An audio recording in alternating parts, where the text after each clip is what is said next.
Hello, যারা শুনছেন কেমন আছেন বন্ধুরা? দিনা হিতৈষী থেকে অনেক অনেক ভালোবাসা, বিনম্র শ্রদ্ধা। যারা চ্যানেলটিকে ভালোবাসবেন, পছন্দ করেন, যারা দিনাকে চেনেন, হিতৈষীকে চেনেন, সাবস্ক্রাইব করে যাবেন। কৃতজ্ঞতা রইল, বিকজ আপনাদের সাবস্ক্রাইব করাতেই আমরা কথা বলবার সুযোগ পাচ্ছি বা পেয়েছি। ধন্যবাদ। আজকে কথা বলবো কনসাসনেস নিয়ে। কনসাস জিনিসটা কি? কনসাসনেস হচ্ছে এমন একটি জিনিস, যেমন ধরুন আপনি একটা স্টেজে গান গাচ্ছেন, একা একা খুব গান গাচ্ছেন, আপনার উপর স্পটলাইটটা আছে, আপনার কনসাস অতটুকুই, আপনি আত্মকেন্দ্রিক। আমরা যদি লাইটটা আস্তে আস্তে বাড়াতে থাকে, আস্তে আস্তে বাড়াতে থাকে, আপনি দেখবেন যে আপনার সাথে গুটি কয়েকটি লোক আছে, স্টেজের সামনে বসে আছে। পুরো যদি লাইটটা বাড়ানো হয়, আপনি দেখবেন আপনার সামনে অনেকগুলো লোক বসে আছে। সেটা হচ্ছে কনসাসনেস। আমাদের জীবনটা আমাদের নয়, আমাদের জীবনটা আমাদের একার নয়। যদিও এই জীবনটা আমরা একা এক্সপেরিয়েন্স করি, কিন্তু আমরা প্রভাব ফেলি। আমাদের কাজ দিয়ে, আমাদের অ্যাকশন দিয়ে আমরা মানুষের জীবনে প্রভাব ফেলি, এবং আলটিমেটলি গোল হচ্ছে আমাদের সুখে থাকা। আমাদের সুখে থাকতে হবে, এবং সুখে থাকা একটা স্থিতি, এটা কেউ আমাদের দিতে পারে না। এটা আমাদের ভেতরে আমাদের তৈরি করতে হয়। তো কনসাস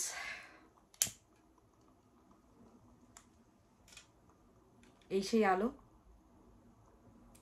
তা আমরা কোথায় ফোকাস করছি তার উপরে ডিপেন্ড করে আমি কোথায় চলছি। আমাদের জীবনে যা ঘটে, 97% ঘটনা ঘটে সাবকনশাস এবং আনকনশাস মাইন্ড থেকে। আমরা মাত্র 3% কনশাসলি সারাদিন চলি। How pathetic! তার মানে আমাদের চলা ফেরা, কথা বলা, ওঠা বসা সব কিছুই অন্ধকারে, আলোটা ব্যবহার করছি না। আমাদের যে এক্সপেরিয়েন্স, আমরা ছোটবেলা থেকে যেভাবে বড় হয়েছি, যে পরিবেশে বড় হয়েছি, যাদের সাথে বড় হয়েছি, যে এক্সপেরিয়েন্সগুলো আমাদের সামনে এসেছে, সমস্ত কিছু আমাদের সাবকনশাস মাইন্ডে আপলোড করা থাকে। হয়তো কোনো ঘটনাতে আমাকে আমার মা বোকা বলেছিল, মা বলে ভুলে গেছে, বাট সেটা এমনভাবে প্রিন্ট হয়েছে যে সারা জীবন আমার যে কোনো কাজে আমি নিজেকে ডাউট করেছি যে আমি কি বোকা। আমাদের বাবা মা ভাই বোন আমাদের এমন সব শব্দ আমাদের সম্বন্ধে আমাদের বলে আমাদের ছোটবেলায়, যা তারা হয়তো বলে 10 বার 15 বার, কিন্তু আমরা আমাদের বলি হাজার হাজার বার, হাজার বার। যে কোনো ভুল হবে, যে কোনো ঘটনা ঘটবে, আপনি সঙ্গে সঙ্গে বলবেন আমি বোকা, আমাকে দিয়ে হয় না, আমি পারছি না। এগুলো আমাদের সাবকনশাস মাইন্ডে আমাদের যেভাবে ট্রেন করা হয়েছে তার ফলাফল। এবং বেশিরভাগ সময় আমরা আমাদের সাবকনশাস মাইন্ডে বন্দি, একদম জেলখানার মতো বন্দি। আমরা ঠিক জানি না যে আমাদের স্থিতিটা কি। মানুষের আইডিয়া, মানুষের চিন্তা, মানুষের কথা, মানুষের আমাদের সম্বন্ধে ফলাফল দেয়, এই সমস্ত কিছু ব্যাগেজ নিয়ে আমরা সারা জীবন চলতে থাকি। এখান থেকে যদি নিজেদের মুক্ত করতে হয়, আমাদের ব্রেইনটাকে আমাদের ডিফারেন্টলি ট্রেন করতে হবে। এবং এই ট্রেনের জন্য দরকার হচ্ছে আমাদের ঘুমোতে যাওয়ার আগের 10 মিনিট, ঘুম থেকে ওঠার পরের 10 মিনিট ভেরি ইম্পর্ট্যান্ট। কারণ আমরা যখন ঘুমোতে যাই, আমাদের শরীর এখানে থাকে, শরীর এখানে থাকে, কিন্তু আমাদের মাইন্ড থেটা লেভেলে থাকে, যেখানে সে তার প্রয়োজনীয় জিনিসগুলোকে জমাতে থাকে আর অপ্রয়োজনীয় জিনিসগুলোকে সে ডিলিট করতে থাকে। আমরা যদি ঘুমোতে যাবার আগে স্ট্রেস নিয়ে যাই, কষ্ট নিয়ে যাই, রাগ নিয়ে যাই, দুঃখ নিয়ে যাই, সে সারা দিন আমার সাথে যে কষ্টের কাজগুলো হয়েছে, নেগেটিভ কাজগুলো হয়েছে, সেগুলো সে ডাউনলোড করে জমাবে, ভাববে এগুলো ইম্পর্টেন্ট। আর ভালো ঘটনাগুলোকে সে ফ্ল্যাশ আউট করে দেবে, ভাববে ওই জিনিসগুলো আমি চাচ্ছি না, ওই জিনিসগুলো অতটা ইম্পর্টেন্ট না। কিন্তু আমরা যদি আমাদের জীবনটাকে স্বচ্ছভাবে দেখতে পারি, আমাদের জীবনটাকে যদি 100% ধরা হয়, সেখানে 10 to 20%ই প্রবলেম রয়েছে। 60-80% আমরা ভালো আছি, আমরা বেঁচে আছি, আমরা এখনো বর্তমানে আছি, তার মানে আমাদের পক্ষে ভবিষ্যতে যাওয়া সম্ভব। কিন্তু আমরা আমাদের এক্সপেরিয়েন্সের ভেতরে এতটা বেশি সময় কাটাই, যে আমাদের ব্রেইন ঠিক বুঝে উঠতে পারে না তার কোন জিনিসটা রাখা উচিত, কোন জিনিসটা বাদ দেওয়া উচিত। এবং এই কারণে ব্রেইনকে, আমাদের যে ইন্টালেক্ট, আমাদের যে বুদ্ধি, আমাদের যে জ্ঞান, যে জিনিসটাকে আমরা সবাই চাই শার্প হবে, সুন্দর হবে, সেই জিনিসটা আমাদের কষ্টের কারণ হয়ে না দাঁড়ায়, সেই জিনিসটা যেন আমাদের কমফোর্টেবলের কারণ হয়। আমরা এত বেশি বুদ্ধিমান নিজেদের মনে করি, আমরা আমাদের বুদ্ধির ভেতরে এত বেশি সময় কাটাই, আমরা ভুলেই যাই যে আমরা আমাদের সাবকনশিয়াস মাইন্ডেই আছি, আনকনশিয়াস মাইন্ডেই আছি। আমি কনশাসলি কিছু করছি না, কনশাসলি আমার বর্তমানটাকে আমি ডিল করছি না, সেই 3% লাইট আমি ঠিকভাবে ফোকাস আনছি না। হয় আমরা অতিরিক্ত আত্মকেন্দ্রিক হয়ে যাচ্ছি, বা আমরা অতিরিক্ত পিপল প্লেজার হয়ে যাচ্ছি। মানুষ কি ভাবছে, মানুষ কি করছে, মানুষের কি চিন্তা, মানুষ কি ভাবছে, কোন মানুষ আমাকে ভালোবাসবে, কেন ভালোবাসলো না, কি কারণ, তবে কি আমি দোষী।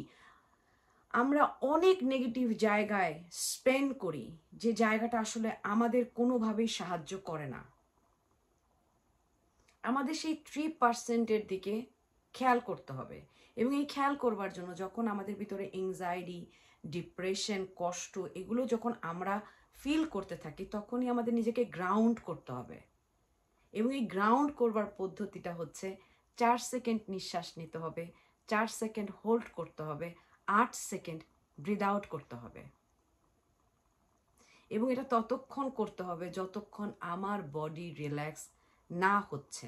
আমরা যখন আমাদের নিজেদের বডিতে রিল্যাক্স না থাকতে পারি, তখনই আমাদের বডি ডোপামিন তৈরি করে না।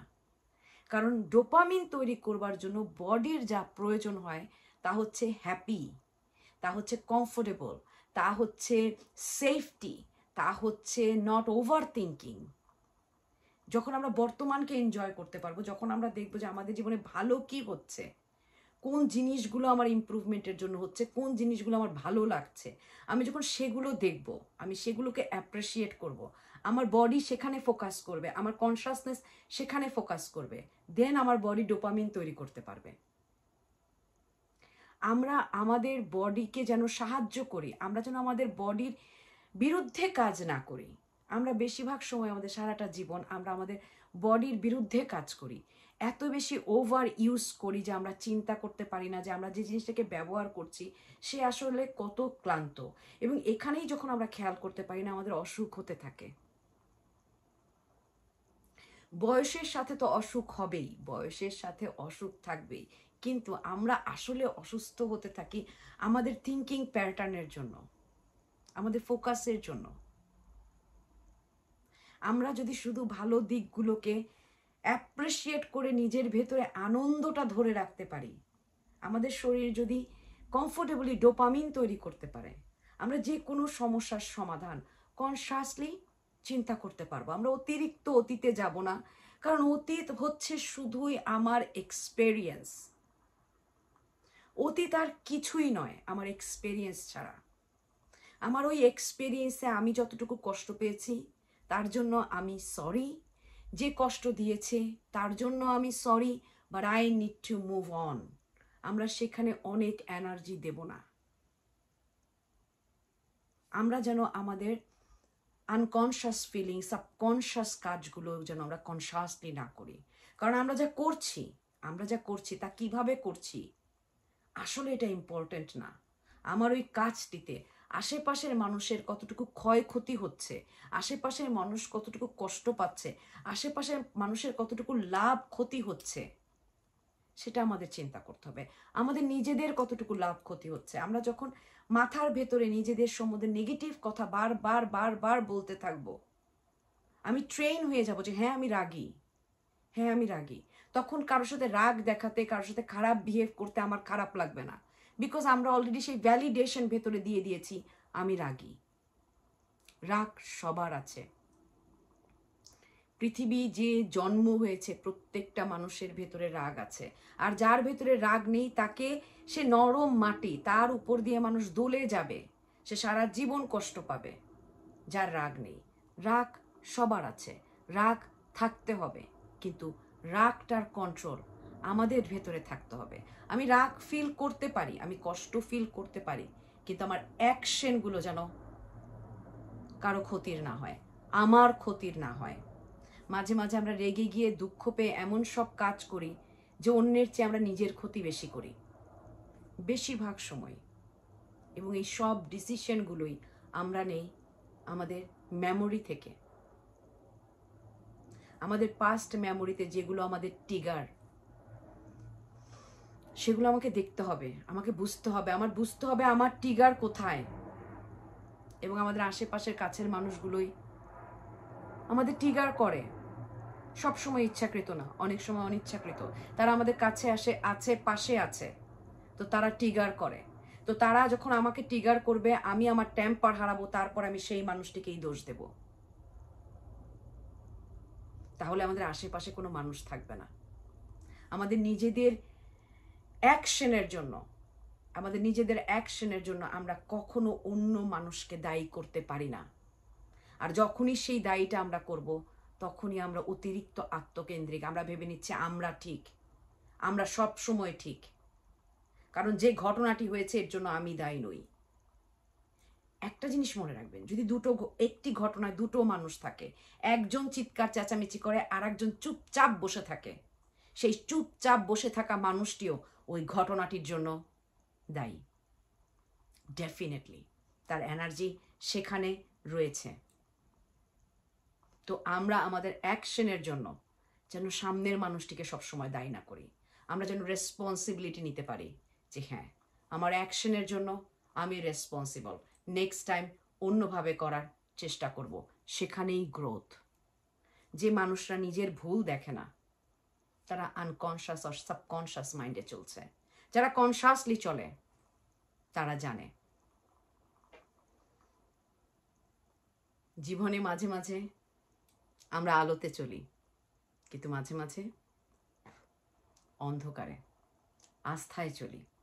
এবং যখন আমরা অন্ধকারে আছি, ডার্কে আছি, যখন আমরা বুঝতে পারছি না আমাদের জীবনে কি হচ্ছে, হ্যাভ ফেইথ, ওপারে আলো আছে। Everyday fight. আপনাদের দিদি দিনা।